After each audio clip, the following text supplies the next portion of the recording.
Hi guys! So today, finally, sisimulan na natin i-build ang ating solar setup. So yung ating solar setup ay merong 6 kW na inverter, 120 amp hour na 48 volts battery, at tapos meron tayong 2.9 kW na solar panels. So today, sisimulan natin yan i-assemble after ilang months of preparation at pagbibili ng iba't ibang materyales. So sisimulan natin yan today.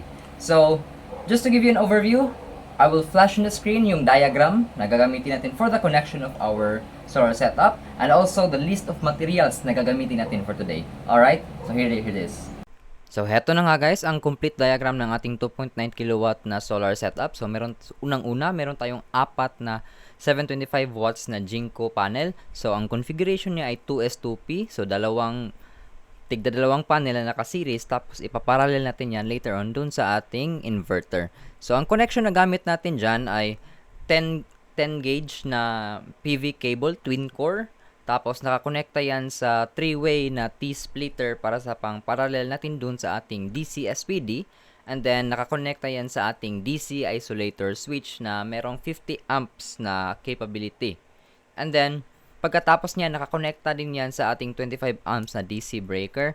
At pagkatapos niyan, ay konekta natin yan sa ating 1 solar na inverter through 8 gauge na wire na silicone wire. Okay? So, yan ang materials natin. And then, meron tayong 250 amps na DC breaker para sa battery. At ang battery natin is 120 amp hour na lithium iron phosphate. Naka-DIY lang po yan. And then, meron tayong naka-attach dyan na DALI Smart Active BMS with built-in Bluetooth at built-in 1 amp active balancer. Okay? So, simulan natin. Ang una nating i-install dito, so dito natin ilagay yung ating solar setup. So, una natin i-install ay itong ating PV isolator switch.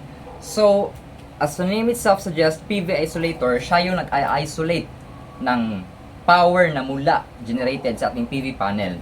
So, meron siyang positive at negative. Nilagyan na lang natin siya ng T 3-way splitter. Kasi, lalagyan natin dito yung sa PV, sa solar panel, at saka lalagyan natin ng SPD, connection sa SPD, para hindi madaling masira yung mga equipment natin if ever may surge ng power. So, nilagyan ko na siya dito sa positive side ng T-split connector. So, lalagyan natin dito sa negative side ng 3-way T-split connector. So, MC4 na rin siya, no? So, i-connect na yan. So, ganyan, nag-click na. And then, huwag kalimutan, sa PV side, lalagyan natin siya ng fuse. Para safe lang. 20 amps fuse kasi siya ito. By the way, ang panel natin ay 17 amps yung maximum IMP niya. So, 20 amps fuse. So, okay na to. So, ilalagay natin ito sa positive side. So, ito yung positive. So, lalagay lang natin ito dito. Right? So, ganyan yung forma niya. So, ito iba yung switch from off at on. So, kapag gusto natin i-disconnect yung solar panel para mayroon na gagawing maintenance, i-off lang natin yan. So, dito natin sila i-connect. So, ito yung pinakauna natin na i-install. Okay?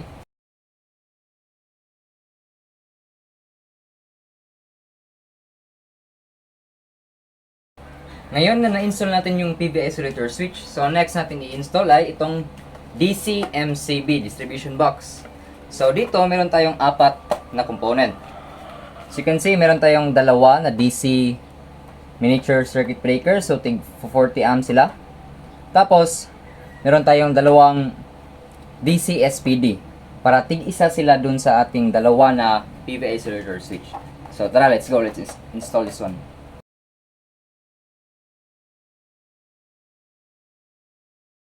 Ito namang sunod na ginawa ko guys is angle bar lang to na kinat ko tapos binutasan kasi dito ko ipapatong yung inverter para mag-assist sa paglagay namin later. Nag-layout lang ako nito ng position ng angle bar para bubutasan ko pagkatapos at ilalagay yung mga expansion bolt para ma-install yung angle bar na magsisilbing bracket ng ating inverter. So ito na yung forma niya so far guys. DC isolator switch, DC distribution box, at dyan natin ilalagay yung ating inverter. So sa ngayon, lilinyahan na natin to. Lagay natin yung PV cable punta dito at ito papunta dito. Tapos yung DC SPD connection naman para dito dalawa.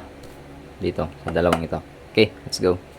So, heto na nga guys, at prepare na natin yung ating mga line connection. So, ito na yung ating PV twin core cable. So, 10 gauge yan, yung sizing niya. Meron tayo dyang wire stripper para mas mapadali yung trabaho natin. Tapos, kunin na natin yung MC4 connectors natin. So, just note na meron dalawang MC4 connectors, yung male at female. So, i-pares nyo lang yan sa existing connection dun sa ating isolator switch para di kayo magkamali sa polarity niya. And then, madali lang yan. Strip nyo lang wire, lagay yung MC4 connector, at tapos i-crimp nyo lang gamit ang MC4 connector crimper. Then, make sure na nag-click yung sound pagka-attach nyo sa MC4 connector dun sa PV core, twin core cable. And make sure na higpitan nyo gamit yung MC4 wrench. Okay? So, ganun lang yan guys sa pag-prepare nyan. Madali lang. So, katulad dito, matapos nating makrimp yung wire papunta dun sa MC4 connector, isaksak na yan. So, male connection yan siya. And then, make sure na mag-click. Pagkatapos mag-click, higpitan lang natin gamit yung MC4 na wrench. So, bale, both sides yan. Ihigpit nyo lang. And make sure na tight talaga yung connection. Kasi kapag loose yung connection nyo, posible yan makaka-cause ng damage. Mas malala pa, pwede siya makaka-cause ng sunog kapag loose yung MC4 connection nyo sa wire. So, hindi siya naka-crimp. So, importante talaga na meron kayong tamang tools kapag nagdi-DIY kayo. Make sure na naka-strip kayo ng sakto lang na haba ng wire galing sa PV cable at i-crimp nyo ng gamit ang MC4 crimper. So, 6 square millimeter yung size nito, no? So, make sure lang na tight siya para di siya makakos ng kung anumang hazard o risk, lalo na sa sunog.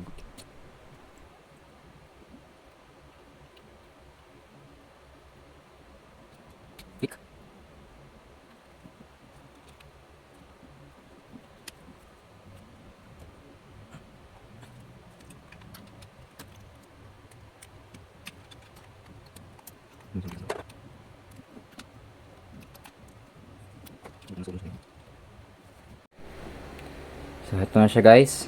Red, positive. Black, negative. So, saksak lang natin to dito. Okay, click. Then, itong isa. Iba ng click.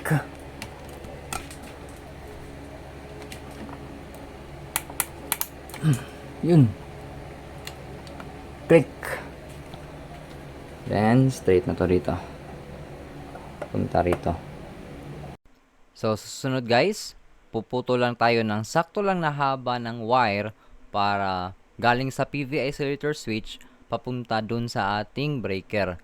So, matigas kasi itong wire kasi mapagkapal yung insulation niya kasi 10 gauge kasi to. So, pahirapan talaga sa pagputol. Pero, you get the point, cut just enough length na aabot yung dulo ng ating PV cable papunta sa ating breaker. Pagkatapos niyan, lagyan lang natin yan ng ferrules and then mag-crimp lang tayo gamit ang crimping tool para mahigpit talaga yung ends ng ating connection. So, mas maganda na gumamit kayo nito para goods yung mahigpit yung pagka-tight niya, pagka-screw dun sa ating DC breaker. So, any breaker guys, mas maganda na mag-crimp talaga kayo ng ferrules. Higpitin lang natin gamit yung ating impact driver. So, gawin lang natin ang same process dun sa ating pangalawang linya ng PV isolator switch papunta dun sa ating isa pang breaker. Etong linya naman to guys is para naman to dun sa ating DC SPD na connection. So, nakaparallel lang siya dun sa ating PV connection at ilagay lang natin iisa-isa dun sa ating DC SPD. Positive at negative side lang din yan guys. Ito naman is ang pangalawa na DC SPD connection na nakaparallel papunta naman dun sa ating isa pang SPD na nasa ating distribution box. So, positive negative lang yan guys. Tapos yung sa ibaba niyan is grounding wire na yung i-attach natin papunta sa ating grounding rod. Matapos nating maisalpak yung mga correct na malinya, atin namang ibalik yung cover ng ating distribution box. So, ang linis niya tingnan. Ang susunod naman natin gawin ay mag-layout tayo para sa lalagyan ng ating cable duct para sa ating cable management.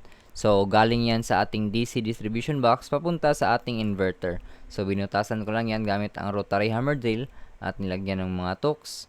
At pagkatapos ay ilalagay na natin yung ating cable duct cover. So, ito siya guys. Yan yung forma niya. Tapos, salpak lang natin yung mga screw at higpitan para ma-hold na yung cable duct cover natin for our cable management. So, malinis yan siya tignan. So, mas best talaga if gagamit kayo nito for cable management at nakatago yung mga kable. Hindi siya basta-basta naka-expose sa labas. So, update guys. Yan yung forma niya. And then, notice nyo, tinanggal ko ang circuit breaker kasi I realized AC pala to, di pala DC. So, papalitan ko pa to. So, gagawin ko tong 20 amps na DC. So, dapat positive, negative yung polarity niya, hindi ganito. So, order ko pa sa Shopee, tapos install ko na agad pag dumating na. Pero, tignan natin, ito yung wiring niya.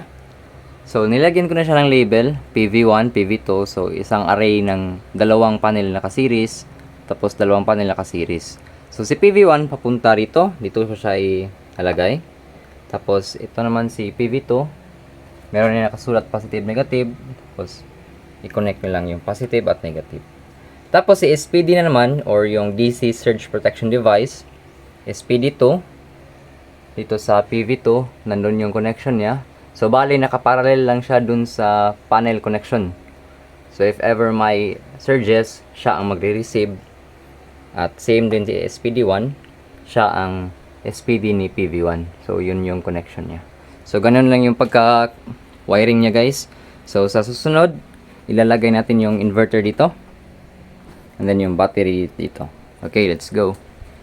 So, ayun na nga, guys. At tumawag na nga ako ng backup, yung kaibigan kong si Louie, para tulungan ako sa pagbuhat, sa pag-install nitong inverter kasi 36.5 kilograms yung bigat nito. Di talaga kakayahan kapag ikaw lang mag-isa mag-install. So, nagpatulong ako sa kanya. Nilayoutan ko lang yung mga butas sa frame. At pagkatapos, binutasan na namin gamit yung rotary hammer drill. So, pagkatapos namin butasan, nilagyan na namin to ng at least 10 mm yung laki ng bolt size ng expansion bolt para kapit na kapit talaga at safe na di talaga mahuhulog yung ating inverter. So, matibay na yan guys kasi meron tayong angle bracket sa ibaba tapos meron pa ng additional na expansion bolt na kakapit sa kanyang framing. So, di talaga yan mahuhulog na. Safe na yan. Pagkatapos naming malagay yung expansion bolt ay nilagay na namin ang inverter. So, yun. Tamang-tama sa butas. At pagkatapos, hinigpitan lang namin yung mga expansion bolt para fixed in place na yung ating inverter. So, matibay na yan guys, di na talaga yan mahuhulog. 10 mm na expansion bolt yung gamit namin, 10 mm ang laki, 3 inches ang taas.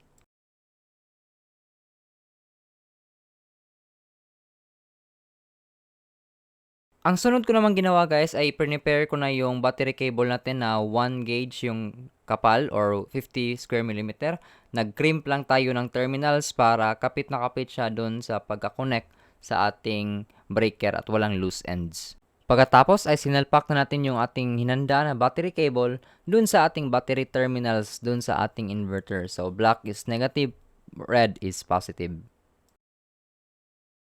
Sunod ko naman ginawa ay ang paglagay dun sa wire from our PV wires papunta sa dalawang PV input ng ating inverter. For reference guys, sa nagbabalak gumamit ng inverter na to, ito yung nasa ilalim ng kanyang inverter, yung mga terminals niya. So, dalawang PV input, isang AC input kasi hybrid inverter ito, tapos isang AC output. Hi guys, so far, na-install natin yung PV1 at PV2 na cable sa line feeder natin. So, na-install natin yung grounding cable para sa chassis ng ating inverter. At nakaabang na to dito para sa ating grounding rod. So, ito yung grounding rod natin. Ibabaon pa natin dyan yan sa lupa. So, next natin gagawin ngayon ay mag-install tayo ng grounding line para sa ating DC SPD for our PV1 at PV2. So, line din natin. Lagay tayo dito. Kita nyo, dyan lang yan ilagay. Yung grounding wire niya, tapos sabay lang dito. Kasama lang yan dyan para pag malagay na yung grounding rod, lagay lang natin dito. Okay? Ang ginamit ko pala na wire dito guys no ay ang same lang din sa PV wire natin, which is gauge 10 or 6 square millimeter na wire kasi marami tayong wire, 40 meters yung wire natin pero wala tayong grounding wire. Mahal kasi yun. So makatipid na rin. Hi guys, so today i-install natin yung AC input at AC output dito sa ating inverter. So unahin natin ilagay dito ang ating AC input. So ganyan siya. Tapos dito naman sa kabila, dyan natin ilagay yung AC output wherein yung maroon siyang 9-way na breaker. Okay, let's go. Sa mga nagtatanong o nagtataka sa wiring diagram ng ating AC input at AC output sa ating dalawang distribution box panel, meron akong separate video na ginawa earlier, nakapost na siya. So, yun yung video before ng video na to. So, check nyo lang yun guys, andun yung diagram ng aking mga distribution box. Kompleto yun.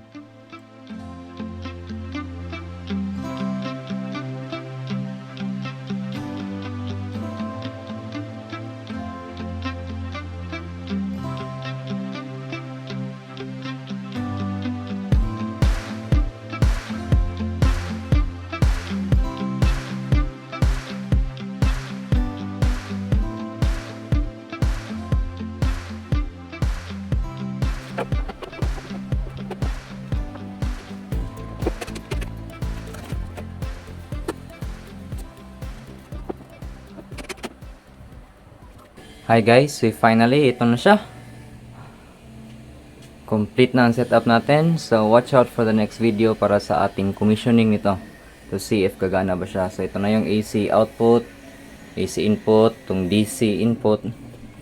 Kulang pa ako ng breaker, di pa dumadating. Pero install ko na agad pag dumating na yun. And yan. Pati yung wattmeter nito sa AC input. Okay, goods. So yan na siya guys. Haha. Goods na yung solar setup, oh. Diba?